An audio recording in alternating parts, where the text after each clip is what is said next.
Bismillahirrahmanirrahim. Assalamu alaikum, dear students. I hope you all are fine and in the best conditions of your health.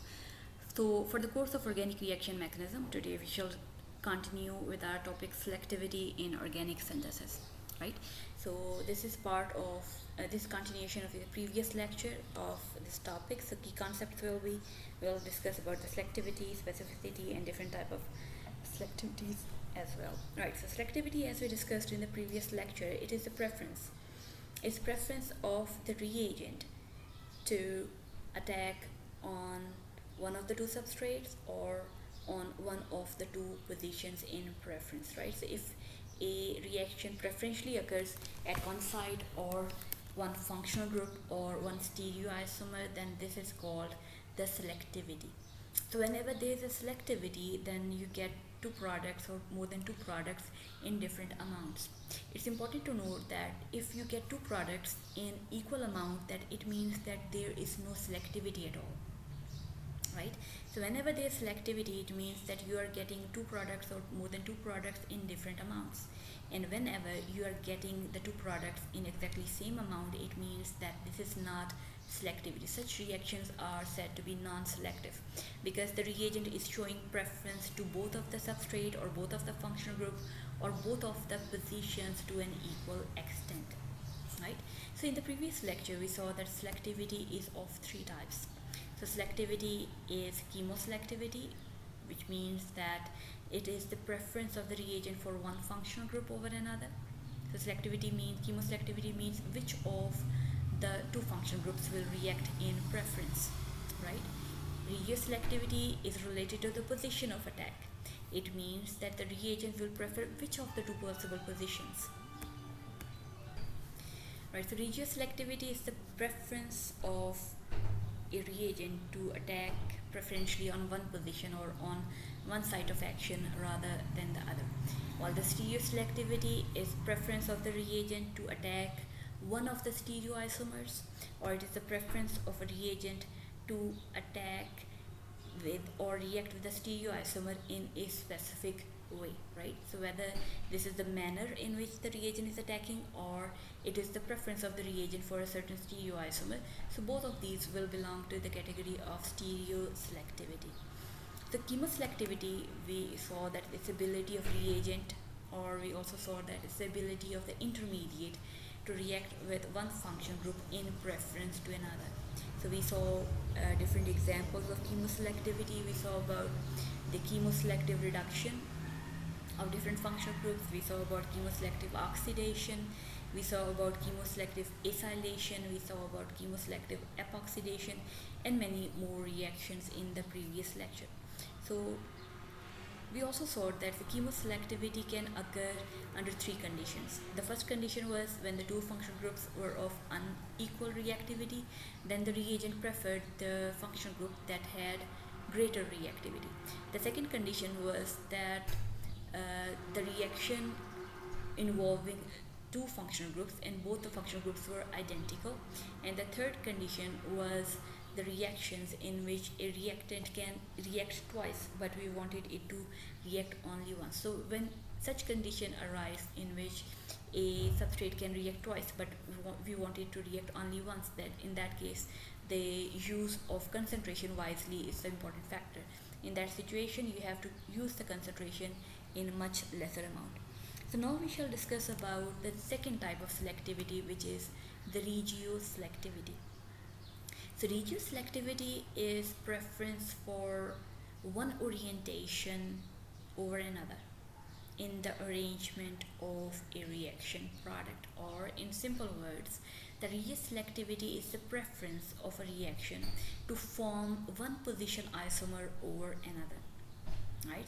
So you can see it in terms of the orientation of the reaction, right? So you can see the reactivity, regioselectivity in terms of the reactivity of your reactant, or the regioselectivity in terms of the product, right? So it can be referred to as the preference of formation of one position isomer over the other, or you may say that regioselectivity is the preference of the reagent to attack preferentially on one site and not prefer the other one. Here we have another term which is known as regiospecific, right? So regio-specific reactions are those reactions where the same choice isn't there. It means that regio-specific reaction will only result in formation of one product only, right? So either because both sites are available for action, but the reaction will only occur at one place. Although there is a choice, but the reagent will not use that choice, it will only result in formation of one product. So whenever there is a case that when only one product is formed, although there is an option for formation of second product, then this is called regio-specific reaction, right?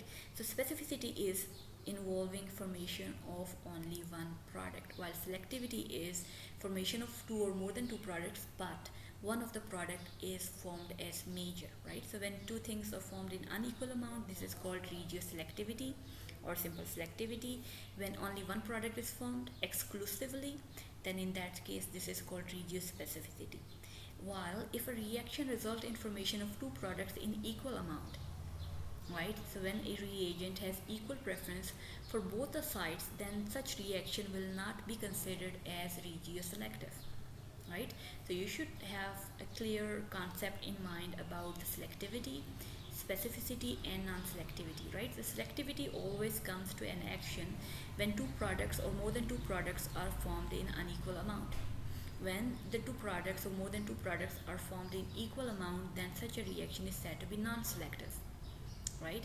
And when only one product is formed, then in that case this reaction is a type of specific reaction, right? So when you're talking about the selectivity in terms of position of action or formation of a position isomer or attack of the reagent at a specific position, then this selectivity is called the non-selectivity, non-regioselectivity, regioselectivity or regiospecificity, right? So these terms of non-selectivity, selectivity and specificity are the same for both of for all type of selective reactions, right? So whenever you have two products in equal amount, it means that the reaction is non-selective. So here we are considering different examples. So regioselectivity, you know, that's preferential reaction of one site over other site of the same function group. So we'll see about the different reactions here, and let's see how we can say about the regioselectivity. So here we have the addition of hydrogen bromide on a carbon-carbon double bond. So here we have a carbon-carbon double bond here, right? So both of these carbons are doubly bonded. So bromine can approach here or bromine can approach here, right? So say that this is internal carbon and this is terminal carbon here. So if you want to have a bromine on the terminal carbon here, then you can see that just using your basic organic chemistry concept, you might have heard about the symmetrical and unsymmetrical alkene and the addition of unsymmetrical reagent to an unsymmetrical alkene. So here you can see that this is styrene, and this styrene is an unsymmetrical reagent because if you cut this molecule into half, then on one side we have CH2 and on the other side we have a benzene and a CH, right? So this is an unsymmetrical reagent here. And this hydrogen bromide is also unsymmetrical, right? So when you're considering the addition of an unsymmetrical reagent to an unsymmetrical alkene, you must always keep in mind the rule of the Markovnikov, right? So you must have this rule of Markovnikov and anti-Markovnikov rule in mind. So what is Markovnikov or anti-Markovnikov rule? So according to Markovnikov rule, when an unsymmetrical reagent is added to an unsymmetrical alkene, then positive part of the added reagent, right, this is the positive part of the added reagent, it will always go to the carbon that has maximum number of hydrogen atoms. So here you can see you have two hydrogens here and one hydrogen here. So according to Markovnikov rule, this part should always go here, while if hydrogen goes here, then bromine should definitely go on the other way around here, right? So bromine should go here on this internal carbon, right? So here you can see that this bromine is going to the internal carbon and this hydrogen has gone here, right? So this is following the Markovnikov rule here. So you can see that if you want to have a bromine on the internal carbon, then you should use only simple hydrogen bromide, right? But if you are preferring to have bromine on the terminal carbon here, right, so if you want to have bromine on this carbon here, then you have to use the anti-Markovnikov rule.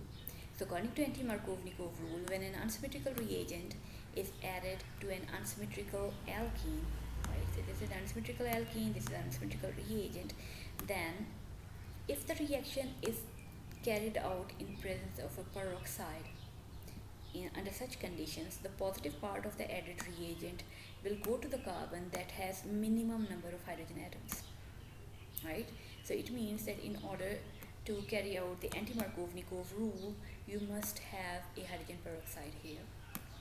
So carrying out the anti-Markovnikov reaction in the presence of hydrogen peroxide, we can have bromine at the terminal carbon. So you can see that we can carry out preferentially a reaction at one position and ignoring the other position, and this will result in preferential formation of our desired product, right? So you must keep this Markovnikov rule and anti-Markovnikov rule in mind. Next we have another example here, right? So again we have a carbon-carbon double bond here, and you can see easily this is carbon-carbon double bond is also unsymmetrical here, right? So we have one hydrogen here and one hydrogen here. So there is no hydrogen here, but there is a hydrogen here, right? So this is unsubstituted carbon, or this is monosubstituted carbon, and this is disubstituted carbon here. And what we are interested in, we are bringing a hydroxyl group here, right? So in case if you are interested in bringing the hydroxyl group here, you can see here the hydroxyl group if it brings here, then hydrogen must have gone here, right? So for this product, if you want to have a hydrogen at this carbon and a hydroxyl at this carbon, you can see the positive part of the reagent is going to the carbon that has minimum number of hydrogen atoms. So it means that this product which is being formed, so this product is actually the anti-Markovnikov product, right? This anti-Markovnikov product, so it's not important that we always use the hydrogen peroxide. So in order you want to carry out the anti-Markovnikov addition of water, then in that case you can use this borane in presence of THF. So if you are using the simple borane in presence of THF, then you can have the anti-Markovnikov addition of water, right? So in that case the hydrogen will go to the carbon that has minimum number of carbons, while the hydroxyl will go to the carbon that has maximum number of hydrogen atoms, right? So in case if you are considering the Markovnikov product, means hydrogen should go here and the hydroxyl will go to the internal carbon. So if you want to have hydrogen here and hydroxyl here, right, as in this product, then the reagent you should use should be the mercuric acetate in presence of sodium borohydride, right? So see the difference in the reagent. So when you are using this reagent, then we get the Markovnikov addition of the product of water, and when you are using simple BH3, then we are having the anti-Markovnikov addition of water on this molecule. This is example of Regio selectivity. Now again we have another example of Regio selectivity. Here we have an phenylacetylene here, right? So this is phenylacetylene, and we want to carry out the hydration. So what's the hydration? Hydration is addition of water. So you should remember that whenever you have a triple bond and you carry out the addition of water, then either we get an aldehyde or we get a ketone, right? So we can have an aldehyde or ketone from addition of water on this molecule. So it depends that whether the hydroxyl is added on this carbon or on that carbon. So in this specific case, when you have a triple bond here, then the substituted end of the triple bond, this is called the internal carbon, while this is called the terminal carbon here, right? So if the hydroxyl group gets attached to the terminal carbon, right, if the OH gets attached to the terminal carbon, then in that case we get an aldehyde, while if the hydroxyl part of the water gets attached to the internal carbon, then in that case we get a ketone, right? So in case if you want to have an aldehyde group like this one, then it means that you should have hydroxyl at this terminal carbon, right? And if you want to get a ketone, then you must have a hydroxyl group at this internal carbon here, right? So if you want to have a hydroxyl group at this carbon, right, if you want to add a hydroxyl group here, you can see this terminal carbon has a hydrogen here, right? So the negative part is going to the carbon that has maximum number of hydrogen atoms. So this is anti-Markovnikov addition. Again, in order to have anti-Markovnikov addition, you must have BH3 in presence of THF, and we will use sodium hydroxide in presence of hydrogen peroxide because we are going for the anti-Markovnikov addition, right? But in case if you are considering this product, then you must have a hydroxyl on the internal carbon and a hydrogen on this terminal carbon, right? So here you can see that positive part of water is going to the terminal carbon that has maximum number of hydrogens, and the negative part is going on the carbon that has minimum number of hydrogens. So this product is a Markovnikov product, right? So since it's Markovnikov product, you don't need to make use of the hydrogen peroxide, so the reaction works well when you are using the mercuric sulfate in presence of sulfuric acid, right? So depending on the reagent, you can carry out selectively the hydration on this carbon or hydration on that carbon. Okay. So next we have a Baeyer-Villiger oxidation. So Baeyer-Villiger oxidation is a reaction in which if you have a cyclic ketone, then you can convert the cyclic ketone into cyclic ester. So cyclic ester is known as lactone.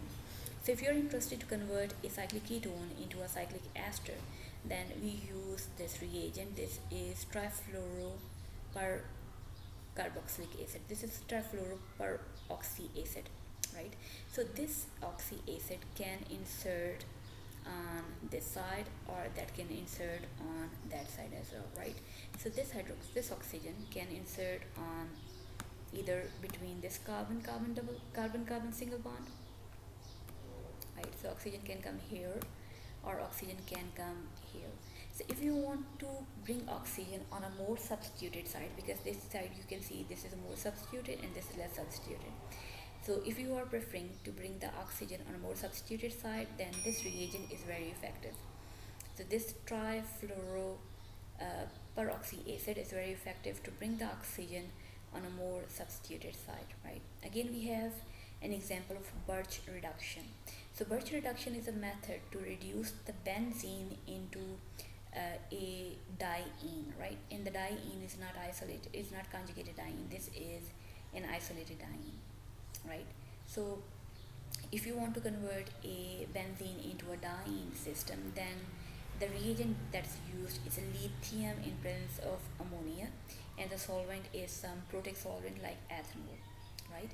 So when you are using a benzene for Birch reduction, then the nature of substituent is very important here, right? So if you have a methoxy group, then the methoxy group will have the double bond attached directly to the methoxy group here, right? But in case if you have an electron withdrawing group like carboxylic acid group, then the double bond will be away from the carboxylic acid group here, right? So the orientation of the double bond is very important, and this orientation is depending on the nature of the substituent, right? So if you have a methoxy group, then methoxy group will prefer the double bond to be directly attached to the methoxy group, while if you have a electron withdrawing group like carboxylic acid group, then such groups will prefer to have the double bond away from them, because these are forming an alpha beta unsaturated system, right? So this is forming a conjugated system, which is more preferred, while here in case this is forming a conjugated system if the double bond is directly attached with this one, right? So if a double bond is present here, system will not become conjugated, but if a double bond is directly attached with this methoxy group, then system will become more conjugated. Similarly, this carboxylic acid group, it is preferring the hydroxyl double bond to be here, because in this way it's forming a conjugated system, right? So here the selectivity of the position of double bond is not depending on the reagent, it is depending actually on the nature of the substituent, right? Now we have Regio selectivity for Diolsalder reaction. So you know the Diolsalder reaction is basically a pericyclic reaction, and for that purpose we need to have a diene and a dienophile, and it is important that the diene must have electron donating group and the dienophile must have electron withdrawing group, right? So if an electron donating group is present at the terminal position like here, then this dienophile will prefer to have the dienophile close to this electron withdrawing group, right? So in that case, the product that is formed, right, so you can have diene like this one, or diene in the inverted side as well, right? You can have this dienophile like this, or you can have the dienophile inverted like that one. So in case if the dienophile has electron withdrawing group and the diene has the electron donating group, and the electron donating group is present at the terminal carbon, then this dienophile, the electron withdrawing group of the dienophile, will prefer to have the R group close to it, right? So this product will be formed major, while this product in which the R group is away from the electron withdrawing group, that will be formed as a minor product. While if the if the R group, the electron donating group of the diene, is away from the terminal position, then the dienophile will prefer to have this R group as away as possible, right? So this thing is important in the orientation of the Diolsalder reaction, right? So if the electron donating group is present at the terminal position, then this dienophile will prefer to have this R group closer to this electron withdrawing group, right? So this product is forming its major product. But if this R group is not present at the terminal position, then this electron withdrawing group will prefer to have this R group as away as possible. So you can say that here the orientation is such that both of the groups are at maximum distance. So this group is forming as a major product, while this is forming as a minor product. So this is again the example of selectivity. Again, here we have an example of Diolsalder reaction, and now we can see that this is Diolsalder reaction. Here this is dienophile because it has two electron withdrawing groups here, and there's intermolecular hydrogen bonding here, right? And here is the diene available here. So diene has electron donating groups attached to it. So diene can approach like this one, or the diene can also approach if the this acytoxic group is present at this position, right? So there are two possibilities. So this diene can approach like this. So in case if acytoxic group is here, just ignore this group, right? So it can react like this, or it can react the other way around as it has been written. But the diene will prefer to react like this one. Why? Because there is an extensive possibility of hydrogen bonding here, right? Because of hydrogen bonding, so this molecule will be stabilized. So this possibility is not much pronounced at this position, right? So there, in this specific case, the diene will prefer to approach like this one. So this is a preference of position. So instead of reacting in other position, this diene is preferring to react in this position here. Now we have another possibility, right? So here we have, okay, now we have another possibility. We have two substituents, both electron donating. They are attached on this diene, right? So we have possibility that diene reacts like this, and we have another possibility that the sulfur group is present here and the acytoxic group is present here. So whenever the sulfur is present, it has been observed that this diene prefers to react like this one, because this sulfur wants to remain close to this carbonyl group here. So in order to form a product in which this acytoxic group is close to this oxygen, what we do is that we first react with the diene in which there is sulfur group present at that position, because sulfur will prefer to have this carbonyl close to it. And in the next step, what we do, we remove this sulfur group by use of Ran and nickel. So the sulfur group reduced, so we get the product in which the acytoxic group is present at position close to this carbonyl group, right? So in this way we can force the product of our desire. Now we have next is the selective ring opening of the epoxide ring. So this is an epoxide ring. This is a three-membered ring you can see here, and this epoxide is unsymmetrical. Why unsymmetrical? Because on one side we have two methyl groups, and on the other side we have a hydrogen and a methyl. So this side is less substituted and this is more substituted. So you can say this is less hindered and this is more hindered. Now when we carry out the reaction in presence of sulfuric acid and methanol, right? So what happens, the sulfuric acid will first protonate this oxygen, right, and like this one, and when it will protonate, you know that the ring opening of the oxygen will take place. So if the ring opening takes place on this side, then we will have a carbocation on this carbon. So this carbocation is secondary, so secondary carbocation is not stable. But if the ring opening occurs from this side, right, then carbocation will be formed here, right? So if carbocation is formed here, then this carbocation is tertiary and is more stable, right?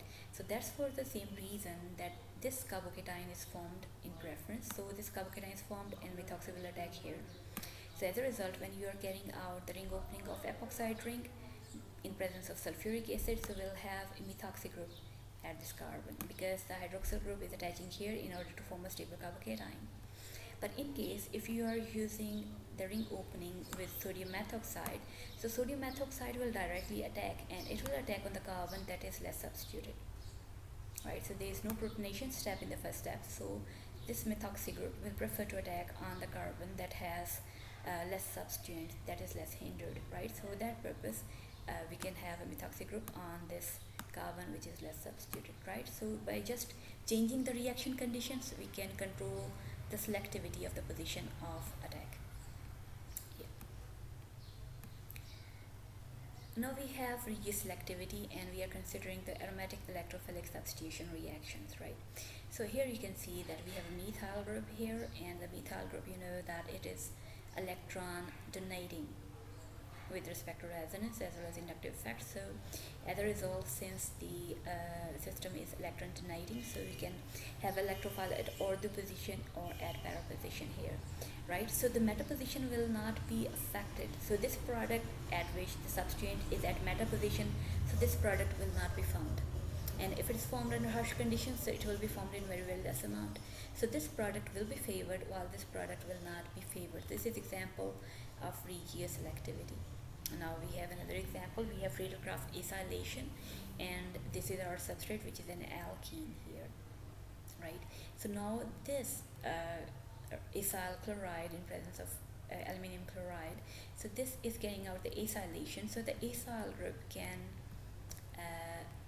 it can attack on this carbon as well as it can attack on this carbon. However, this position will be more preferred. So why this is more preferred? The reason is the orientation of this chair form of this ring, because if the acyl group approaches this carbon, that case this carbon becomes more hindered in the cyclic chain, right? Because if it's more hindrance, so that's why this product is not formed. It's formed in minor amount, while this product is formed as major amount right here, right? So this will be a major product. This will be formed in major amount, and this product will be formed as minor amount because this position at which the acyl group is attached, this position is more hindered because of the diaxial interactions, right? You can just draw the chair form and you can predict the diaxial interactions of the methyl groups and the hydrogen with this acyl group here. But in case if you want to make this product, although that's forming as a minor product, an alternate way is that we firstly bring this trimethylsilyl group here, right? When we carry out the trimethylsilyl group here and then we carry out reaction with this group, what happens that this acyl group will displace this trimethylsilyl group, right? So this acyl group will displace this trimethylsilyl group. So although previously that was formed as minor product, but since this group will definitely substitute a group under these conditions, so we can form this product if it is our desired product, right? So here the trimethylsilyl group, this is called a dummy group. Why that's called a dummy group? Because it has no role, it just helps in forcing to bring a substituent at a desired position, and once a substituent is brought about the desired position, this group is easily removed, right? So that's why this trimethylsilyl group that is acting as a sort of a dummy group here, right? So next what we have,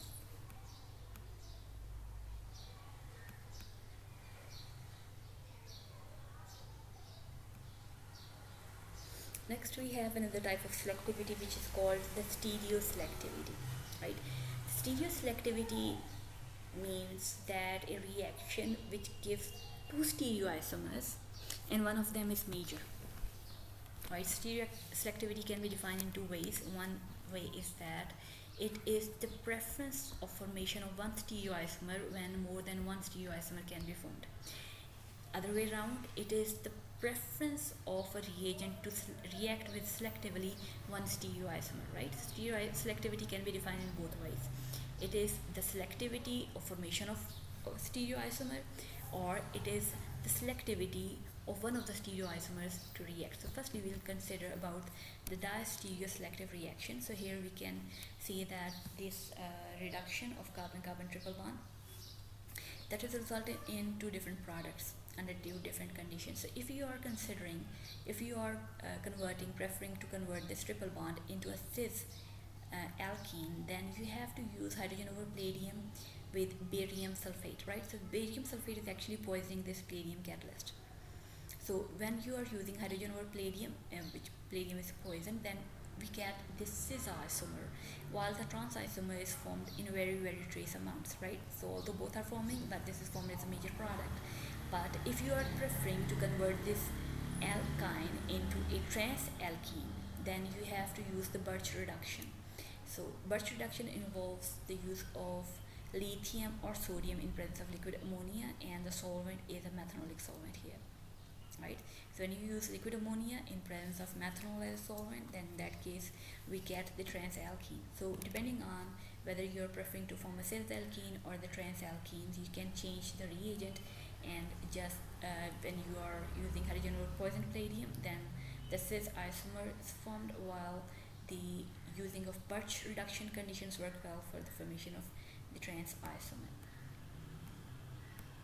Now we have another example of stereoselective reaction, and here we are taking an example of enantioselective reaction.